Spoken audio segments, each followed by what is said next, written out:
So just a few brief thoughts to help us as we enter into this High Holy Day season. Every week since the beginning of the pandemic, I've been leading a morning meditation on Zoom, live stream, and on Facebook Live, a chance to center ourselves for the day.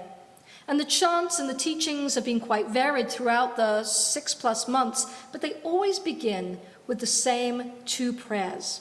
The first words that we're meant to utter upon waking, Moda ani lefanecha, grateful am I before you. And the second blessing is Elohai neshama shenatata bi tohorahi, the soul that you have placed in me is pure. Each week, these words call to me in different ways. Some days, the gratitude flowed easily. Other days, the very act of chanting those words helped to pull me out of a morning funk and remind me of my privileges and the many things that I still had to be grateful for. And when I was down on myself, disappointed in the lull in my energy and my inability to get more done, being reminded that I had a pure soul within me connected to all of creation helped me to reconnect with my own creativity. I've always believed that having a regular spiritual practice truly helps to ground and center us at times when events shake us to our very core and knock us off balance. And these weekly meditations have helped me appreciate this to be true. Perhaps some of you have found a practice that has helped you to stay grounded. It might have been meditation, or it might have been a morning run or a swim, or walking the dog, and I know a lot of you have brought dogs into your homes in the last 6 months. It might have been the person you called each day or each week to check in. It might have been a way that you ended each day with your children.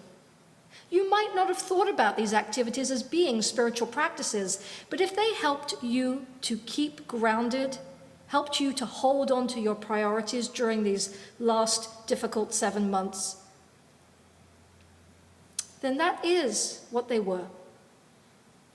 In the opening pages of our Rosh Hashanah Machzor, there are a number of short reflections. Rabbi Harold Schulweis, Zichronah Livracha, points out that unlike the counting of years in other calendars of other traditions, Rosh Hashanah does not celebrate the birth of a particular person or the beginning of any particular religion. He says God did not create religion. God creates the universe, and within the universe, humanity. And he reminds us that the Torah is teaching us that every single human being, in all of our diversity, was created in God's image. Each of us created with divine potentiality. Our High Holy Days at Congregation B'nai Shalom this year are going to be guided by two primary themes drawn from a central prayer of this season. The Aleinu is a prayer that we recite towards the end of every prayer service, but it was originally just a prayer on Rosh Hashanah. We chant it to a special tune at this season. The first paragraph speaks of the artist of creation who spread out the sky and fashioned the land, who dwells in beauty. Echoing this first paragraph of the Aleinu, our Rosh Hashanah services will focus on creation and creativity. Our Yom Kippur services will shift our attention to the second paragraph of the great Aleinu. Here we are asked to look toward a better future, a world that is not yet realized. There is work to be done to reach toward a more perfect world in which none turn to evil, but instead seek to create unity. Our ability to make a difference, to recreate, and to form a better world, a better community, a better country, begins by recognizing the power that we have to shape our own world. Rabbi Laura Geller, in one of those other introductory readings, looks at the allegory of the book of life, and she reminds us that we do have the power to shape and create. The book is not a fixed text. We can edit our book. We can choose what to emphasize and remember and what to let go of and leave behind. And Rabbi Geller reminds us, Shana Tova means both a good year, but the word Shana, connected to the Hebrew word Shinui, also allows us to interpret it as meaning a good change. Today you can change what comes next in your life.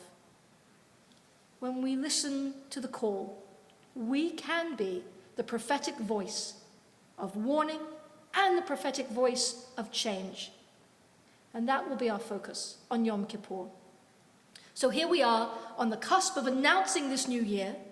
We traditionally greet each other in the Ashkenazic tradition with the words Shana Tova Tikatevu. May you be inscribed in a good year. To inscribe is to carve out, like the sculptor with her chisel who takes the unformed rock and carves a piece of art from it. We bless each other with the hope that each of us will utilize that divine potential that was given to each of us by the creative force of the universe. Tuning in to the pure soul that was created and formed within us, we will look at the material that is available to us in this moment and draw upon our creativity to shape it into something of meaning. The moment we find ourselves looks very different to this moment a year ago, and we pray will be very different a year from now. But if we take this time, these high holy days, as the gift of a spiritual practice, they can remind us of the potential of the human spirit to create, recreate, and work toward a better tomorrow in our own lives and the lives of others.